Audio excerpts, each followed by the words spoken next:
trata. ¿Cuál es el que causa más mortalidad? La estenosis aórtica. ¿Alguien tiene alguna idea de por qué? ¿Se le viene a la cabeza algo? ¿Estenosis?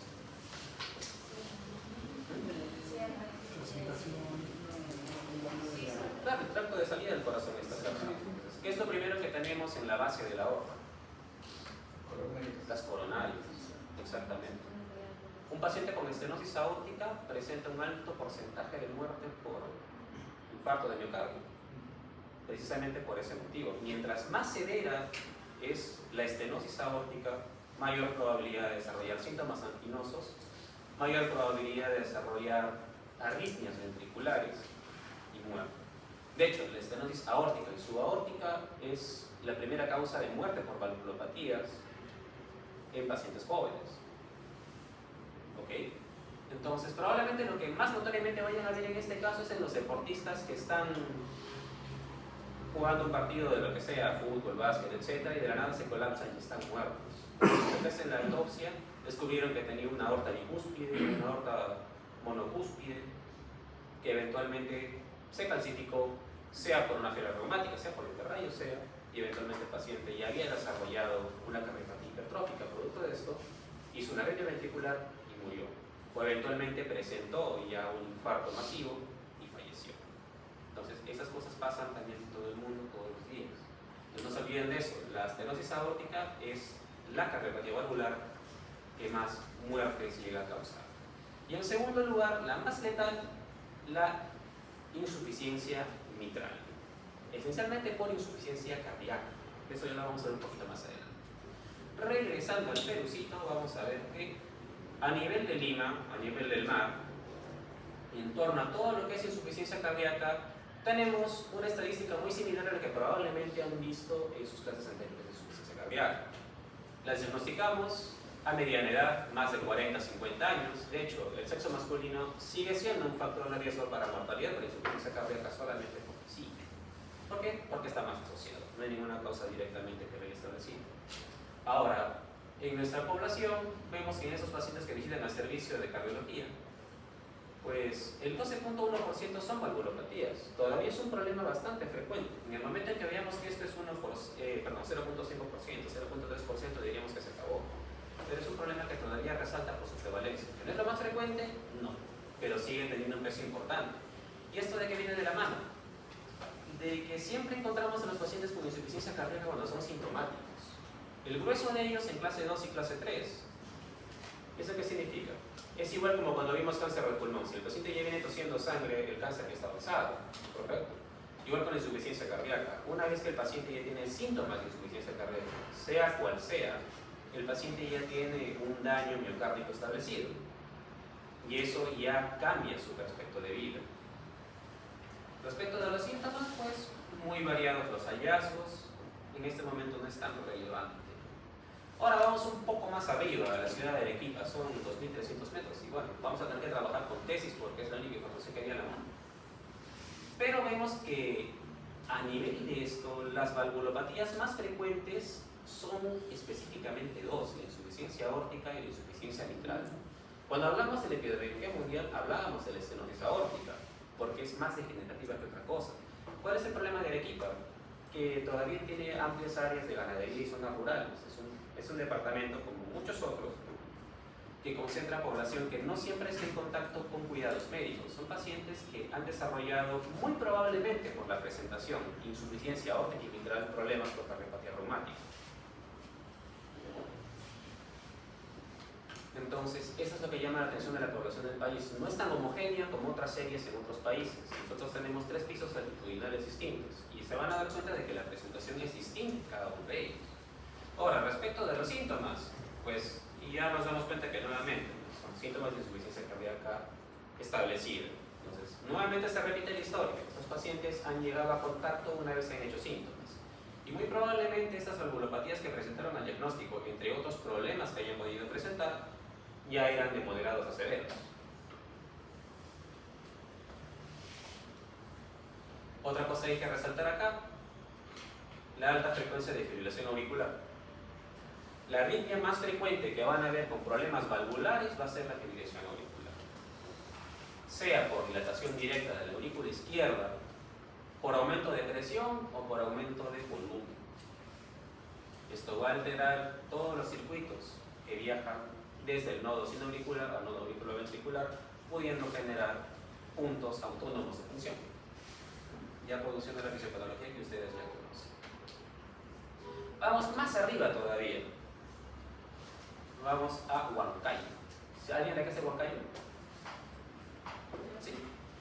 Qué gusto. Vamos a mencionar al hospital más grande de salud de Huancayo, Ramiro Prialé. Y ahora vamos a ver una situación que es un tanto distinta de lo que hemos visto en Arequipa y en Lima. Ya hablamos de 3.259 metros. Y miren acá, la valvulopatía más frecuente en esta población es la insuficiencia tricuspídea. ¿Alguien tiene alguna idea de por qué?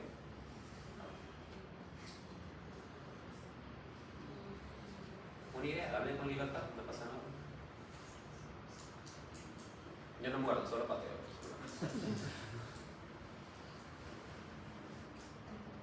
Doctora, usted, ¿qué es en Huancayo? ¿Qué tiene de particular Huancayo, aparte del campo que es muy bueno?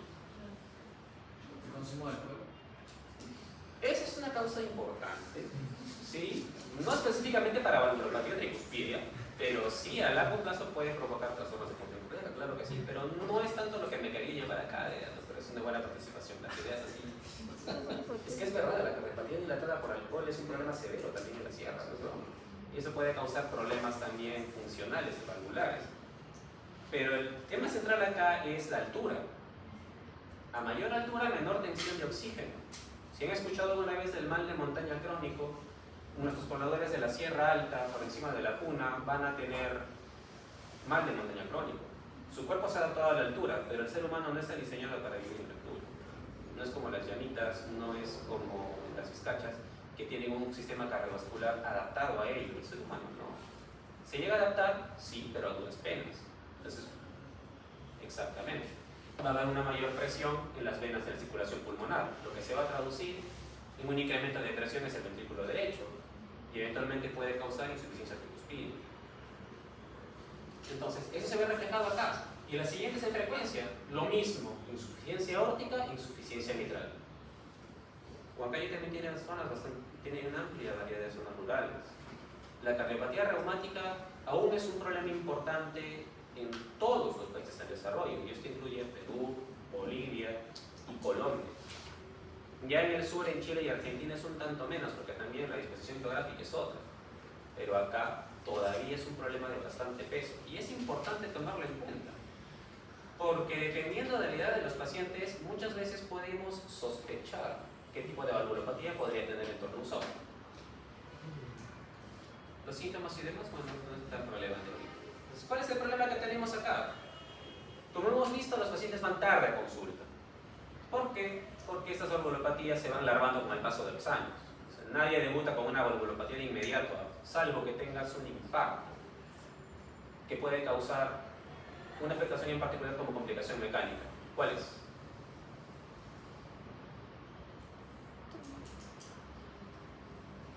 ¿Han llegado a esa clase hace poco? ¿Trombos? ¿Trombos? No precisamente. A la larga sí puede dilatar el corazón, un infarto sí, pero me refiero en el momento en que llega. Un infarto como el examen que han dado. Un infarto septal, septal en este caso. ¿Qué tenemos en la base de los ventrículos? Bueno, en el ápice de los ventrículos, perdón. Músculos papilares, ¿no? Ya pues. La valvulopatía aguda más frecuente es la insuficiencia mitral. Pero el resto de ellos, pues, la gran mayoría van a ser problemas crónicos. Estos van a tener un tiempo de gracia de aproximadamente 30 años hasta que recién comiencen a hacer síntomas, porque el corazón se va a adaptar a la carga de volumen y de presión hasta que su capacidad contráctil ya no dé más. Y es cuando recién van a aparecer las molestias. Otro problema que tenemos acá en el país son las grandes altitudes y la pésima distribución de servicios de salud. Muchos de ellos no van a tener contacto con médicos pues hasta muy tarde en su vida.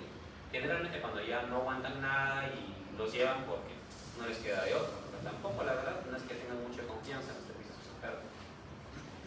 La población sigue envejeciendo y ahora también tenemos otro detalle más. más, es algo que se cumple no solamente aquí, estamos atravesando una de las olas migratorias más grandes de la historia mundial. Y no solo me refiero al Perú, sino me refiero a todo el mundo. Hay un desplazamiento poblacional importante y eso está causando cambios también en la percepción de las enfermedades. Ahora, por ejemplo, llegamos a otro tema bastante importante y es otra idea que quiero que tengan en cuenta. Para nosotros confirmar el diagnóstico de una valvulopatía necesitamos un ecocardiógrafo. Y la sintomatología y los soplos te dicen muchas cosas, pero no necesariamente van a ser un problema valvular. Lo que lo va a corroborar es la ecocardiografía. Ahora, el problema es que en nuestro país no en todos los hospitales hay ecocardiógrafo. ¿Alguien, por ejemplo, acá es de Chiclayo? ¿No? No voy a hablar de Chiclayo, en este caso. El Hospital Nacional de Chiclayo, el Almanzor, es un muy buen hospital, pero no tenía ecocardiógrafo al menos hasta este año. Los cardiólogos que trabajaban allá tenían sus propios ecocardiógrafos y los llevaban a sus consultorios a los pacientes a veces. Para parte del negocio también, ¿no? ¿Cuál es el detalle? Que varios hospitales de nivel 2 a 3 en el país no tienen los suficientes implementos para hacer el diagnóstico de esas enfermedades. Y hablamos de las regiones en general. Muy aparte de que aún teniéndolos pueden descomponerse y pues las gestiones para reparación son muy largas y borrosas. Entonces va a haber un periodo de tiempo bastante importante en que va a haber población que no va a estar adecuadamente cubierta. Y eso no es solamente un problema de Chiclayo, es un problema de muchos departamentos. En Arequipa también hay ese problema. Entonces son cosas que se ven todos los días en nuestro país. Ahora, para que entendamos cómo afectan las valvulopatías al músculo cardíaco, vamos a tener que tener algunas ideas centrales. Una de ellas gira en torno a lo que probablemente han visto ya en sus clases pues, de fisiología cardíaca y demás. Si se acuerdan de la teoría de las alas cardíacas de Torre-Duas, saben que el músculo cardíaco funciona como un armazón espiral, ¿no? que se va a contraer rítmicamente para expeler la sangre. El corazón funciona como ambos, una bomba de presión y una bomba de succión. Y esto va a depender de dos fenómenos activos, que son la sístole y la diástole. Y ahora quieren poner a la diástasis como un momento más. Ahora, ¿cuál es el problema? Para que esta bomba cardíaca funcione adecuadamente repartiendo sangre al cuerpo y comunicando los circuitos pulmonar y sistémico, requerimos una gradiente de presiones. No es un caño que da vueltas, nada más un circuito cerrado y homogéneo. Porque nosotros no estamos tumbados en el piso, nada más ahí vegetando, ¿correcto? Hacemos diferentes tipos de actividades y la demanda de oxígeno cambia en el cuerpo. Entonces, requerimos de esto. Y esa gradiente de presiones va a venir gracias al esqueleto valvular, pero al esqueleto fibroso del corazón y parte de eso son las válvulas. Entonces, una vez que generamos estas presiones, van a permitir, uno, el llenado de los ventrículos, y dos, la transmisión de la onda de pulso y el volumen sistólico, desde estos hacia las arterias elásticas. Muy bien, entonces, ¿cómo es que afecta esto directamente a las aurículas y los ventrículos? No hay que ser un genio para darse cuenta de la diferencia de presión entre un ventrículo y una aurícula. La aurícula prácticamente no se contrae.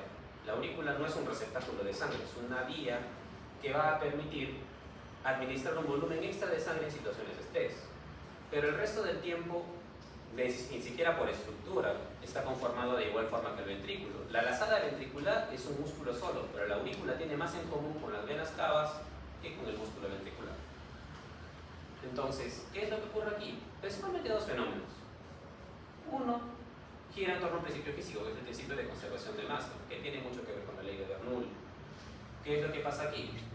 Funcionamos con una ecuación bastante simple. Área 1 por volumen 1 es igual a área 2 por volumen 2. Ahora, las válvulas son áreas ligeramente estrechadas.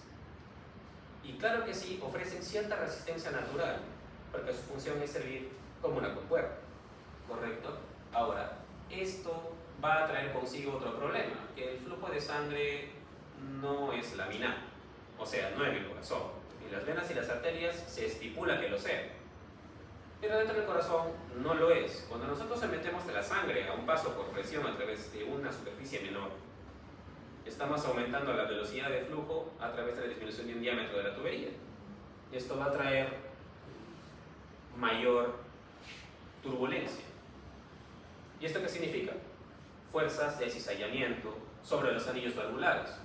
Entonces, es como cualquier máquina. El corazón sufre daño todos los días, así como nosotros o ustedes, si tienen carro y llevan al mecánico su carro para mantenimiento, el corazón tiene su mantenimiento diario para preservar el endocardio.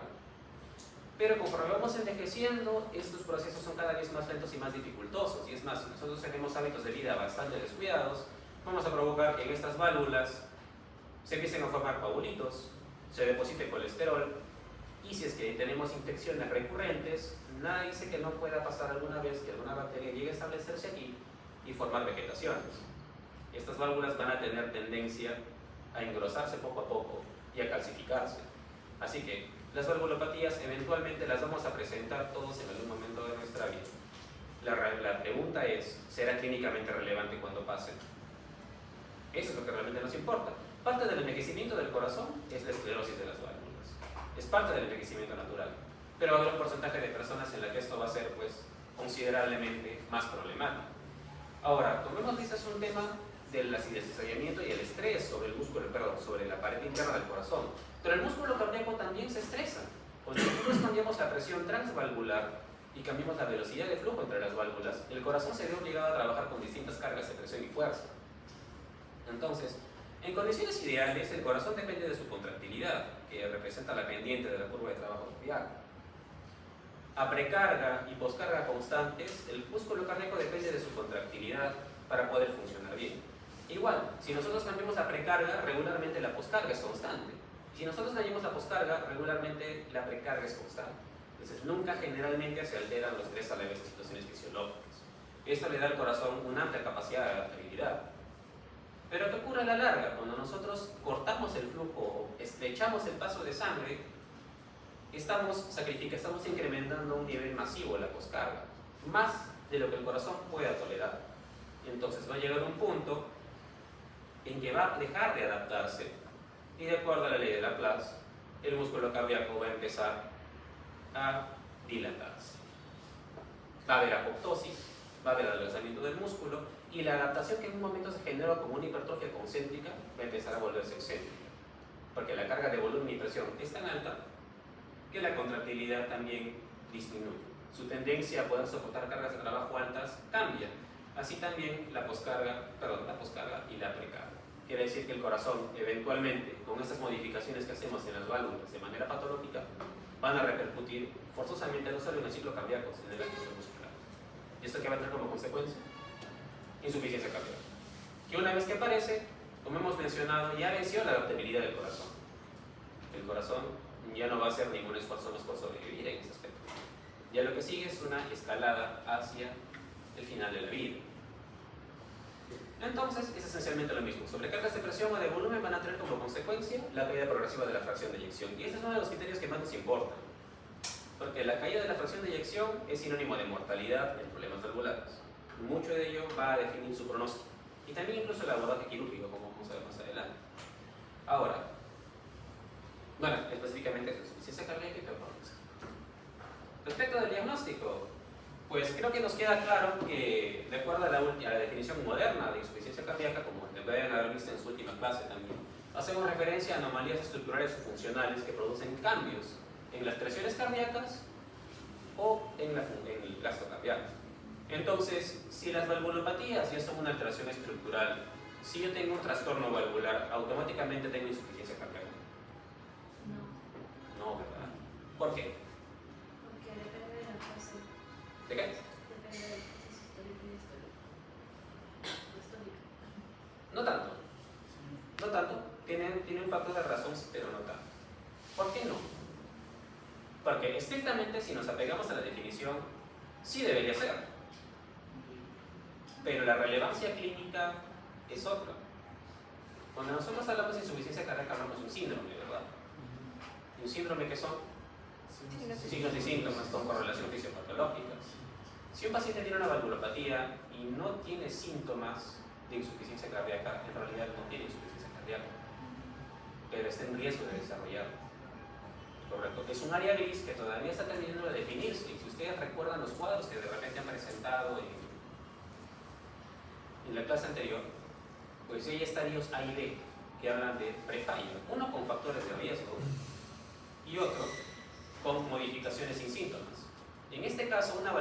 valvulopatía moderada, leve, incluso, ya encaja como un paciente con un estado de preinsuficiencia cardíaca. Pero no es una insuficiencia cardíaca clínica como tal. Pero como vamos diciendo, la insuficiencia cardíaca cuando aparece como síntoma, ya indica que el problema no solamente está establecido, sino que es severo en la mayoría de casos. Ahora, entonces, ¿cómo llega un corazón aparentemente sano a la UCI? ¿Qué es lo que regularmente pasa con estos pacientes cuando llegan tarde? Pues, como hemos mencionado, vamos a ir sumando factores de riesgo. El envejecimiento, las infecciones, la dieta desequilibrada, la hipertensión, la diabetes, todo ello influye en la estructura de la válvula, como hemos mencionado. Las fuerzas de cizallamiento existen.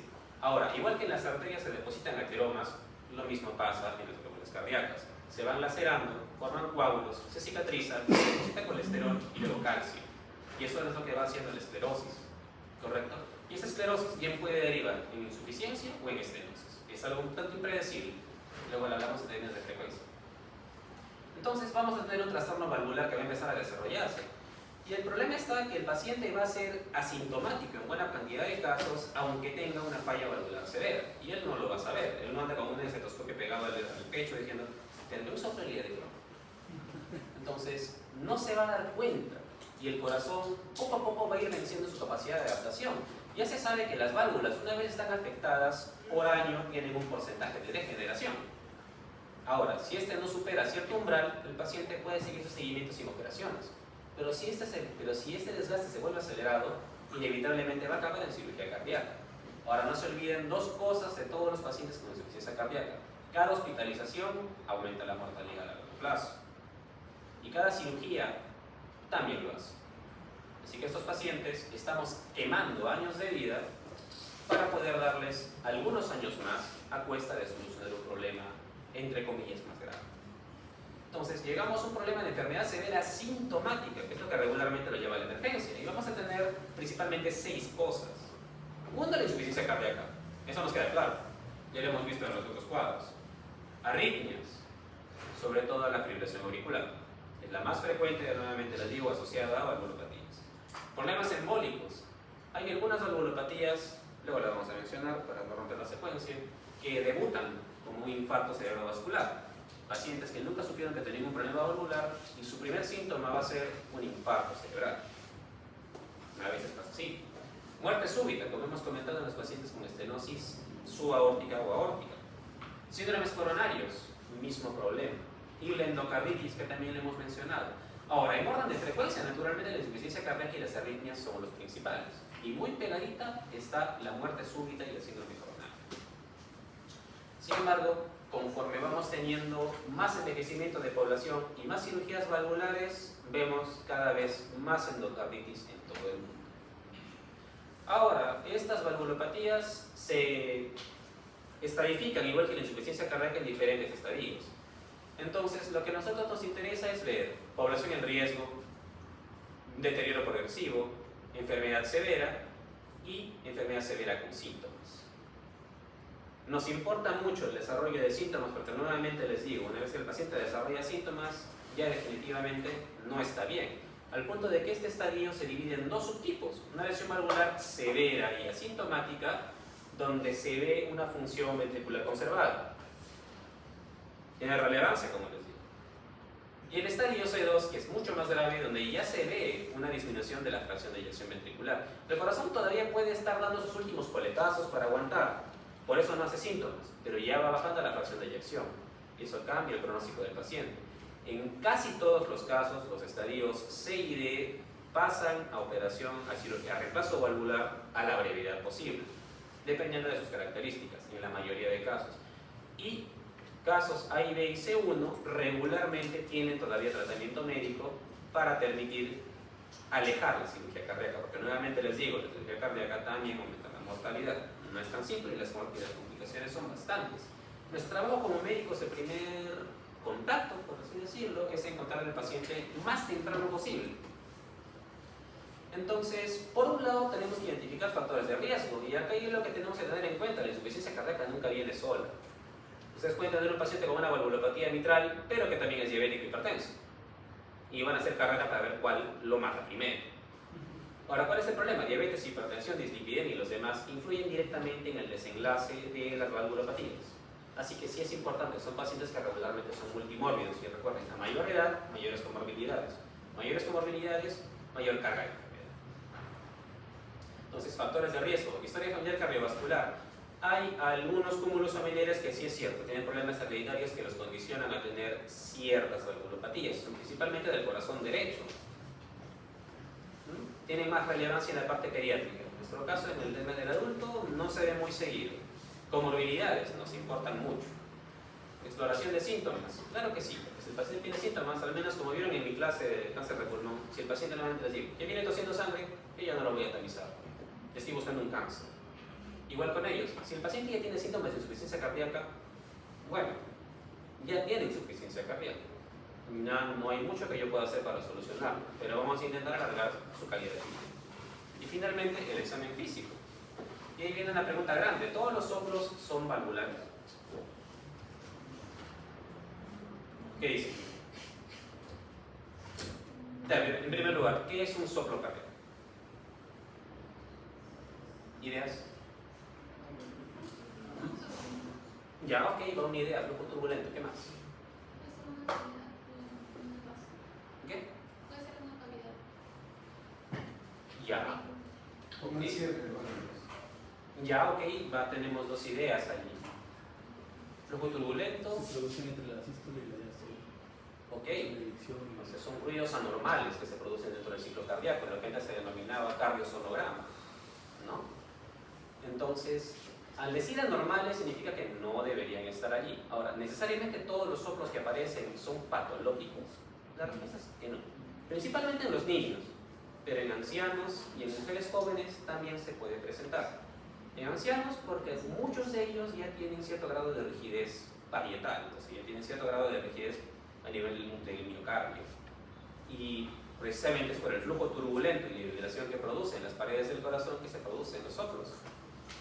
No es tanto la apertura y el cierre de las válvulas, esos tienden a producir más clics y chasquidos, pero no soplos. Y precisamente ¿por qué? Porque son estructuras bastante delgadas, entonces por sí solas no van a vibrar lo suficiente para producir soplos. ¿Dónde más podemos escuchar soplos? A nivel de las arterias, en determinadas condiciones, incluso también en la tiroides, ¿no? Ahora, en el caso de las damas, pues en edad reproductiva suelen tener anemia, por factores que no es necesario que mencione. Entonces, también se pueden escuchar soplos inocentes, por así decirlo.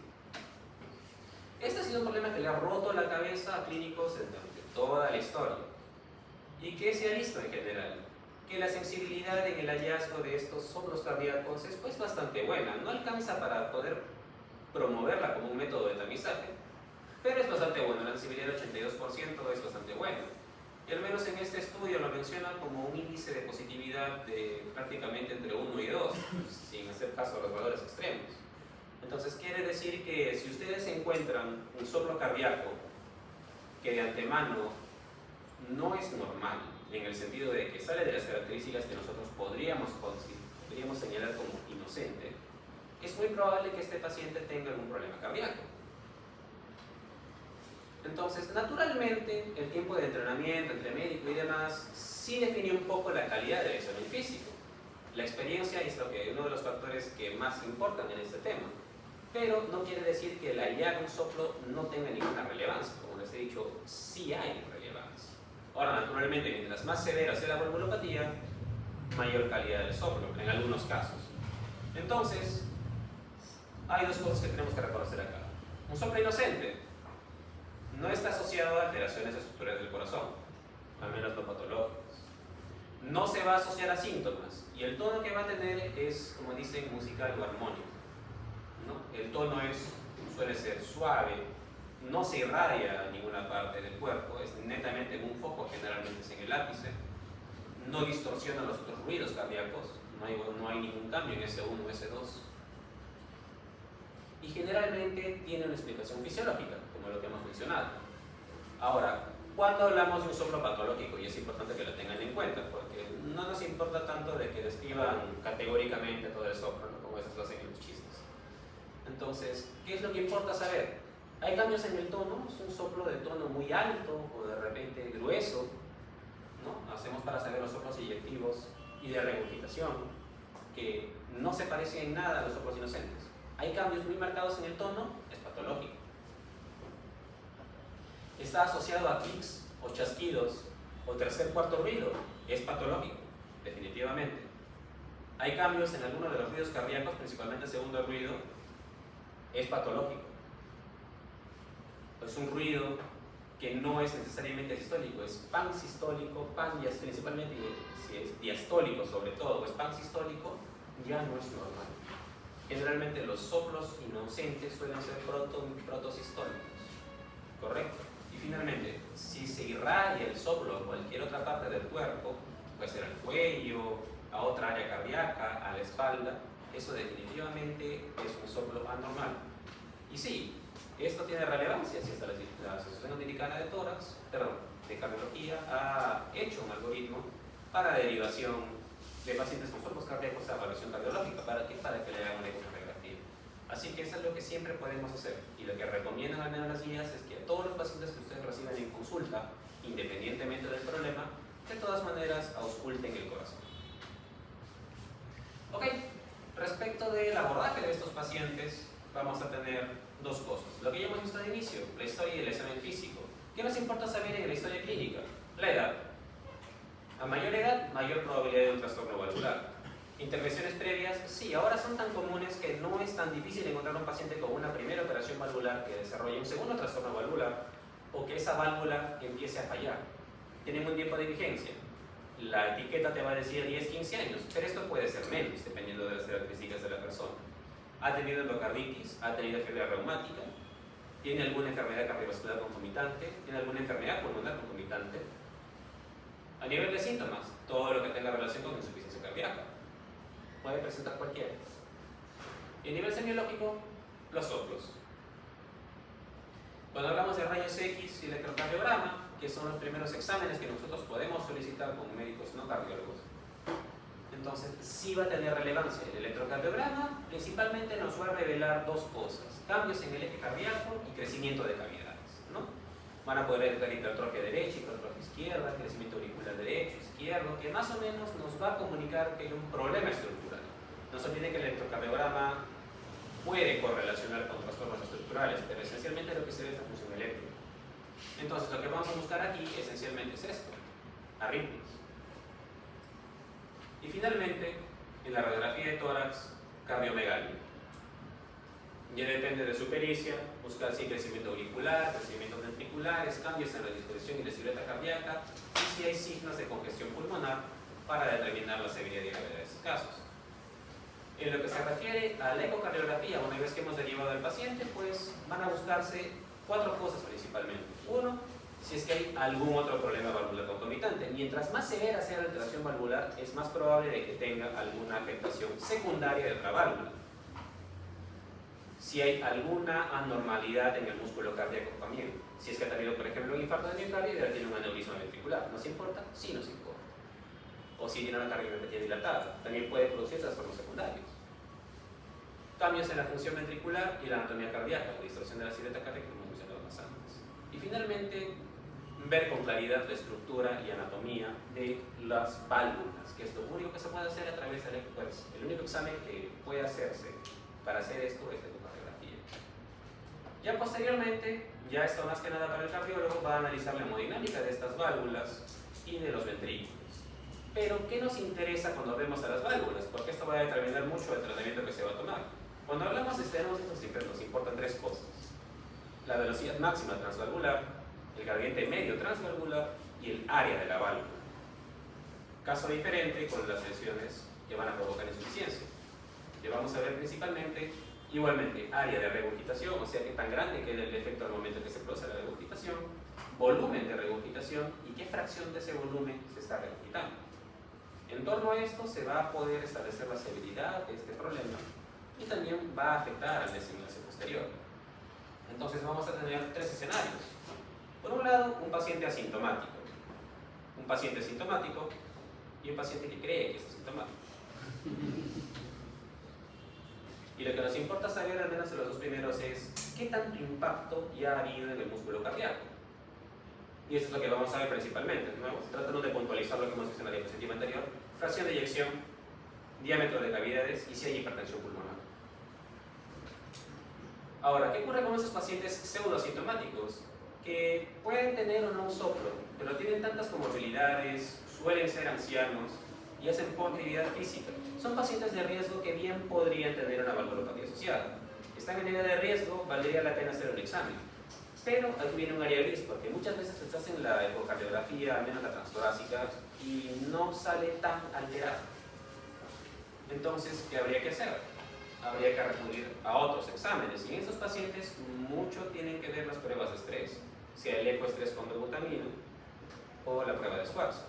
Porque generalmente esos pacientes desarrollan síntomas al momento de hacer actividad, pero como casi siempre es sedentario, no los he notado, o al menos no siempre.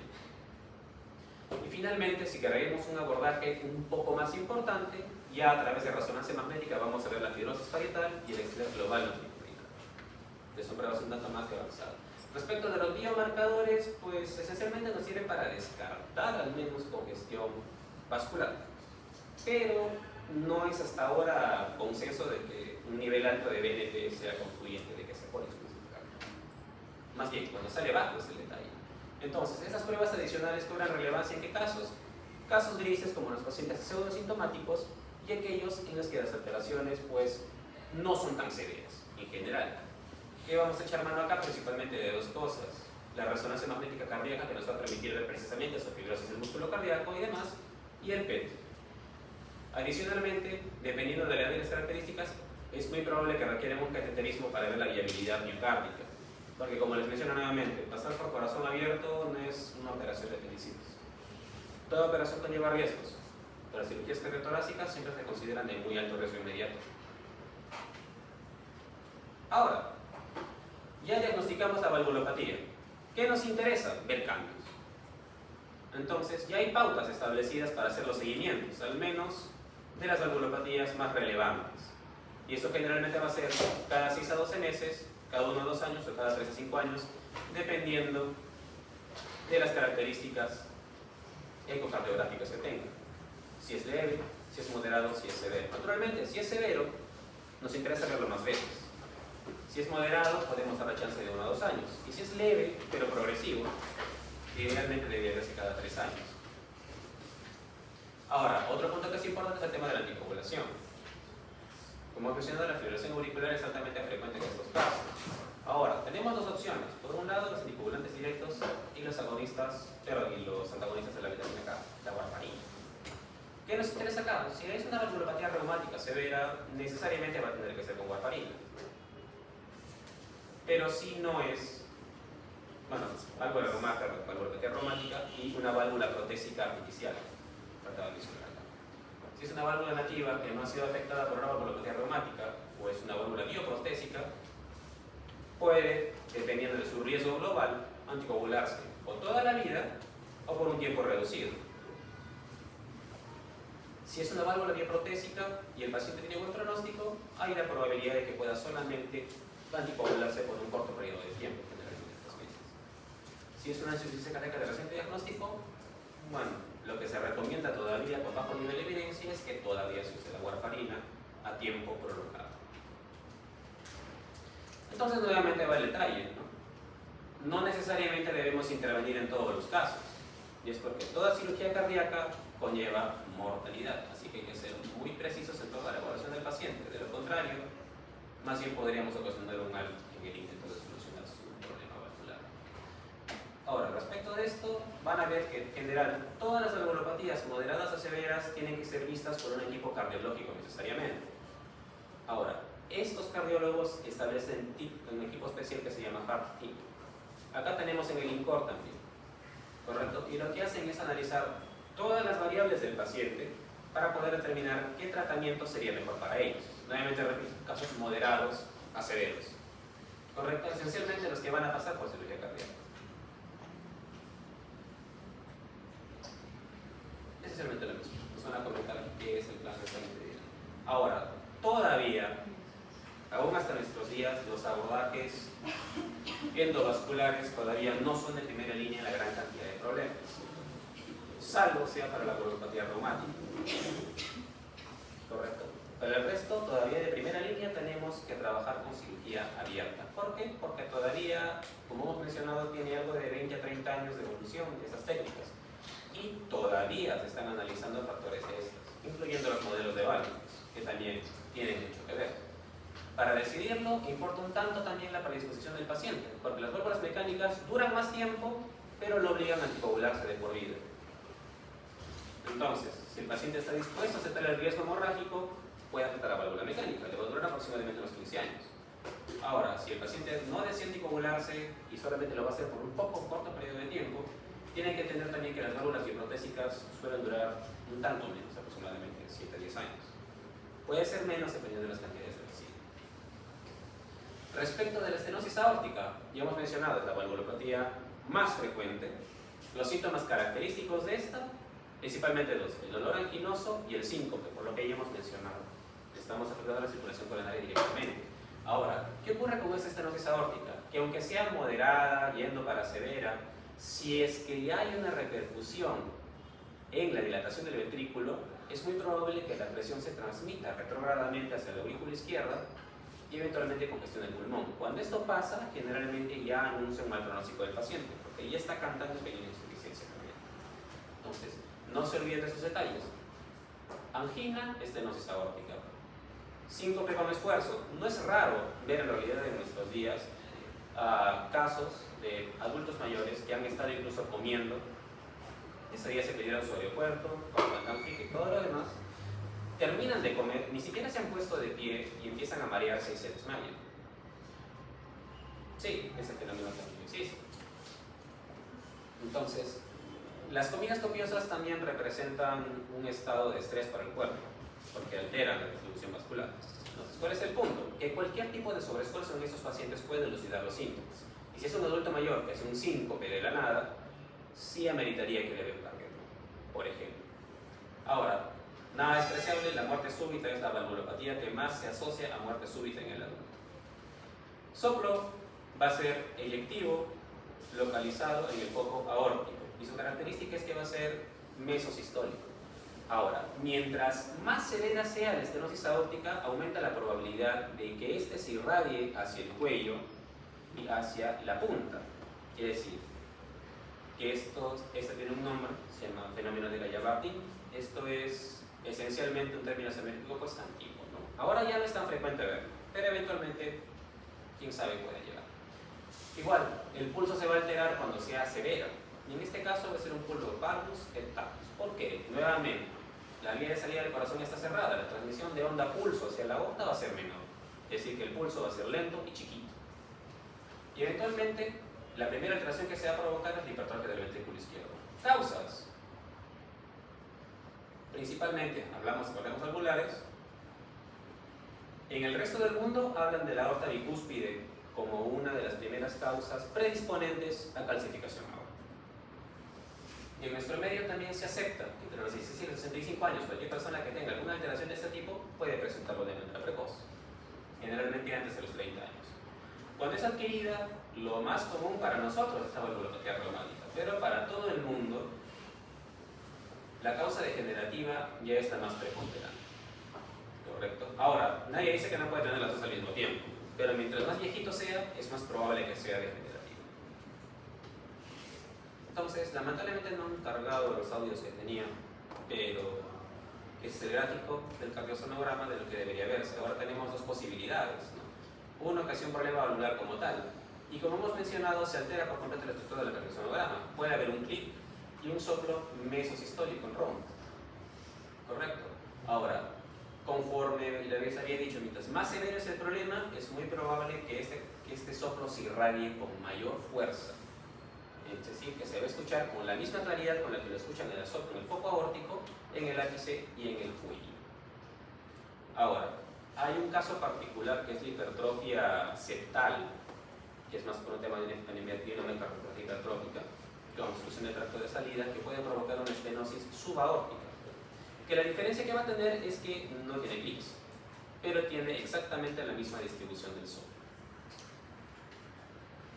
Ahora, nos interesa ver también el grosor, la gradiente y la velocidad de esta válvula para determinar su severidad. Pero ¿qué es lo que realmente nos interesa a nosotros? Que estos pacientes, conforme van evolucionando en el tiempo, aquí ven el envejecimiento, por así decir, de la válvula por año, no debería superar los 0.3 centímetros por año. Si esto fuese mayor, el paciente sale del seguimiento y tiene que ser programado para cirugía cardíaca a la brevedad posible. El detalle con los síntomas acá, cuando es severa, es que el 50% de pacientes con angina van a fallecer a los 5 años por problemas coronarios. El 50% de pacientes que presentan síncope, al menos de manera recurrente, tienen mayor probabilidad de morir durante los siguientes 3 años. Y aquellos con disnea ya por insuficiencia cardíaca van a fallecer mucho más antes. Así que es muy importante, nuevamente, la detección de estos síntomas, ¿correcto? Y esto parece explicado. La irrigación coronaria depende mucho de la presión sistólica en la aorta. Ahora, si nosotros aumentamos el gradiente aórtico, pues esta presión va a ser tal que va a fulminar la posibilidad de irrigación coronaria. Entonces, mientras más severa sea la estenosis, mayor repercusión va a haber acá, mayores problemas coronarios. Todos los problemas valvulares se van a distribuir en estos subtipos. Ahora, cada uno tiene sus características en torno a características ecocardiográficas, ¿correcto? Ahora, ¿cuál es el detalle con la insuficiencia aórtica? Claro, con la estenosis aórtica, que todos los estadios son precisamente quirúrgicos. Naturalmente no el que dice en riesgo, ¿no? Pero todos los demás deben pasar a cirugía cardíaca con mayor o menor medida. ¿Y en qué nos basamos en esto? Si es que hay caída en la fracción de eyección, si es que hay calcificaciones severas, si es que hay incrementos en la velocidad transaórtica también, si hay estenosis aórtica severa con gradiente transártico mayor a 5.5, y cambios hemodinámicos adversos en la prueba de esfuerzo. Quiere decir que hacen su ecoestrés y en ese mismo momento empieza a hacer angina. Y bueno, la Sociedad Americana de Tórax tiene sus distintos protocolos para programar a esos pacientes. Como les menciono, el tratamiento de las valvulopatías es casi 100% quirúrgico y se va a basar en criterios hemodinámicos para poder determinar cuándo o cómo van a usarlo. Al menos en la estenosis aórtica nos importa si es sintomático o si es no sintomático, porque si es sintomático y es severo, pues directamente va a pasar al reemplazo valvular. Pero si no es severo, nos interesa también saber su fracción de eyección, y esto en torno a establecer su pronóstico, más el área valvular nos van a permitir saber si es que este paciente va para cirugía abierta o para abordaje transvascular. Igualmente así es sintomático, los estadios B y C sobre todo. Nos importa su fracción de eyección, si es que ha tenido cirugías cardíacas previas, más alteraciones hemodinámicas que podrían sugerir que aún pueda ser capaz de abordarlo por cateterismo, que sería lo mejor idealmente, pero que hasta el momento recomiendan por peso de evidencia, aunque no sea muy fuerte, la cirugía abierta. Igualmente aquí, la elección del abordaje, ya que generalmente el abordaje transvascular va a ser con válvulas sintéticas. Las válvulas biprotésicas solamente se pueden colocar por cirugía abierta. Entonces, si el paciente no tiene problemas en anticoagularse, es candidato a colocación de una válvula mecánica. No hay problema. Si el paciente tiene mal pronóstico, es un paciente altamente comórbido, es muy sintomático, tiene falla cardíaca avanzada y su expectativa de vida es menor de 1 año, pues en realidad no le va a tener ningún beneficio y pasa a cuidados paliativos. De lo contrario, debido al menor riesgo que provoca el abordaje transvascular, es todavía posible someterlo a un recambio por vía cateterismo. Entonces, no se olviden de eso. Severidad del cuadro de insuficiencia cardíaca, características hemodinámicas que están en el cuadro y la elección del paciente en torno a la posibilidad de anticoagularse. La insuficiencia aórtica, la tercera valvulopatía más frecuente, también va a tener síntomas en común, pero no tan frecuentes como la estenosis aórtica, dolor anginoso, disnea, y el soplo de este va a ser más bien en distribución proto-mesodiastólica, que cuando es más severo tiende a tomar la disposición de un soplo clásico, que es el soplo de obstructivo, que se provoca en la mesodiástole y en la telediástole, quiere decir es tardío. El pulso, cuando es severo igualmente, es muy probable que agarre la disposición de un martillo de agua. A diferencia de la estenosis aórtica, acá tenemos una válvula abierta todo el tiempo. Entonces, ni bien nosotros enviamos el volumen sistólico hacia la aorta, la elasticidad de la aorta va a enviar el flujo de regreso. Y en este caso no tenemos una válvula que lo pague. Entonces, parte de ese volumen sistólico va a regresar al ventrículo, va a aumentar la presión y va a producir hipercafibrilación. Esto va a provocar también que cada vez expulse un mayor volumen telediastólico, mayor onda de pulso que va a ser transmitida hacia la aorta y demás vasos con un pulso rápido y alto, que si usamos un poquito la imaginación pues va a tener la forma de un martillo de agua, ¿no? Con esos árboles que usaban para sacar agua antes para bombear, exactamente lo mismo. Ok, dentro de las causas nos encomiendan bastante recordar que las enfermedades de tejido conectivo son importantes en estos casos, más que nada porque buena parte de las insuficiencias aórticas son por daños en la raíz de la aorta, y ahí entran muchos los pacientes marfanoides o con trastornos del colágeno, y también disección aórtica y vasculitis, sea posinfecciosa o de causa urinaria. Ahora, en causas degenerativas, pues nos queda claro que es esencialmente lo mismo y con porcentajes similares, tanto sea reumática, por endocarditis o por estenosis. Lo mismo, lo que les comentaba. Buena parte de estos pacientes van a tener algún trastorno en la raíz de la aorta producto de estas afectaciones del colágeno o disecciones aórticas. Y es importante revisar esa aorta. Nuevamente, el soplo que lamentablemente no se puede conseguir, un soplo mesodiastólico. Ahora, el detalle de la insuficiencia aórtica es que es una enfermedad que no suele matar tan rápido como la estenosis aórtica. Entonces, ha permitido ver a lo largo de los años manifestaciones de severidad muy diversas y que tienen bastante. Actualmente ya no es tan común de verlas, de todas maneras queda como una curiosidad. Ahora, el detalle de la insuficiencia aórtica es específicamente la insuficiencia cardíaca. Como hemos mencionado, no va a comprometer el flujo aórtico, no tanto al menos. El problema con ellos va a ser la severidad, que va a derivar en insuficiencia cardíaca y mayor mortalidad. Y esto se queda claro acá en los gráficos. Si es un paciente con insuficiencia aórtica y tiene insuficiencia cardíaca, tiene mal pronóstico. Y esa es la diferencia que tiene con la insuficiencia, con la estenosis aórtica, que aquí todavía podemos permitirnos hacer manejo médico. Entonces, un paciente en estadio progresivo o estadio C temprano, quiere decir con una extracción de eyección conservada, es optativo retrasar la cirugía para tratar la insuficiencia cardíaca. Se puede. Si el paciente tiene degresión de la fracción de eyección, es aconsejable proponerle la operación, pero si el paciente no desea, pues entra al protocolo de tratamiento de insuficiencia cardíaca que es reducido. Pero también sabe que la mortalidad se va a ir acumulando con el paso del tiempo. ¿Correcto? Igualmente, en torno a distintos parámetros hemodinámicos, vamos a clasificar a los pacientes sintomáticos y asintomáticos en diferentes factores de riesgo. Ahora, nuevamente se repite, pacientes en estadio C2D van a pasar a cirugía cardíaca, lo quieran o no. Si el paciente tiene fracción de eyección conservada, es debatible. Y si el paciente tiene daño moderado, tratamiento médico. De la estenosis mitral, la causa más frecuente, la fiebre reumática. Eso es algo muy latinoamericano. Y en segundo lugar, la clasificación del anillo venular por las cosas que ya hemos conversado. Aún es posible, debido a lo que les comentaba del aumento de la prevalencia y de edad y todo, que se presenten casos de endocarditis en esos casos. Ahora, ¿qué es lo que la clasifica? ¿Qué es lo que la caracteriza la estenosis mitral? Principalmente disnea y palpitaciones. El problema de la estenosis mitral es la dilatación de la aurícula izquierda y la transmisión del flujo retrógrado hacia los pulmones. Es una patología que rápidamente va a hacer signos de congestión pulmonar. ¿Correcto? Entonces no se olviden, disnea y palpitaciones, porque esa dilatación de la aurícula izquierda también va a aumentar muchísimo el resto de fibrilación auricular. Es la que está más asociada a la fibrilación auricular. ¿Correcto? El soplo clásico, al menos de estos, está ubicado en el ápex de calidad diastólica y hay un reforzamiento en el primer ruido. Una vez que alcance una severidad máxima, es posible, por la transmisión de flujo retrógrado, causar una insuficiencia pulmonar por el aumento de la hipertensión pulmonar concomitante. Entonces, al momento de auscultarlo, se puede auscultar un soplo sistodiastólico o a dos tiempos, que característicamente fue descrito por Graham y Stigler.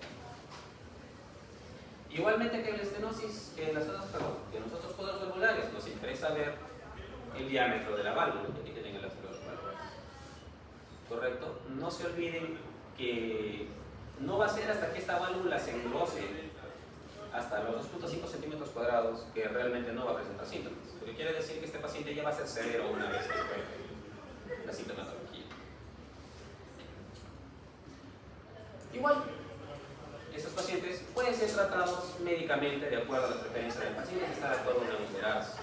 Nuevamente, estadios B y C1 sobre todo, así solo C. Entonces, puede darse por tratamiento médico, como cualquier protocolo. Igual, insuficiencia cardíaca para la fibrilación auricular, si es que es reumática, solo puede ser con warfarina. Y si hay un daño estructural importante, no se recomienda el uso de propofenol para control de frecuencia. Correcto, solamente beta bloqueadores, bloqueadores de resonancia de calcio, bloqueadores renal de calcio. Y la misma cosa. Como son problemas esencialmente quirúrgicos, los algoritmos casi todos terminan en lo mismo. La diferencia de aquí es que tenemos la opción, la posibilidad de no hacer el recambio completo, pero sí hacer una comisurotomía en tiempos clásicos. Así que igualmente, dependiendo de las características, hay la posibilidad de hacer, si es que el paciente es sintomático y de buen pronóstico, una comisurotomía vía catéter. Y si no, reemplazo ahora. De la insuficiencia mitral, que en sí es la segunda valvulopatía más frecuente, aquí vemos lo que les comentaba, ¿verdad? Más asociada a causas agudas por infarto, endocardititis infecciosa y también ruptura de cuerdas sandinosas por cualquier otra causa. Cuando es crónica, o sea, de los abuelitos, principalmente va a ser por fiebre reumática o por prolapsos. Ahora, mientras más joven sea el paciente, mayor probabilidad de que sea cardiopatía reumática. Eso más que nada para lo que tenemos acá.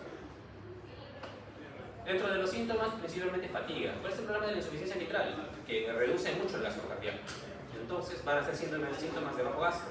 Principalmente fatiga, no tanto edema. A la larga va a llegar igual que la estenosis mitral a dilatar la aurícula izquierda, transmitir presiones hacia los pulmones y provocar disnea e insuficiencia cardíaca. Y bueno, dependiendo del tipo de afectación, sea una insuficiencia reumática, sea una ruptura de músculo capilar, sea por el prolapso de la válvula mitral, la calidad del soplo va a variar un tanto. Y este por ser la válvula mitral vamos a poder encontrar un clic, cosa que no se va a poder encontrar en ninguna de las otras características. ¿Correcto? Ahora, si es una insuficiencia cardíaca aguda, puede encontrar tercer ruido, cuarto ruido, más la insuficiencia cardíaca muy fluida.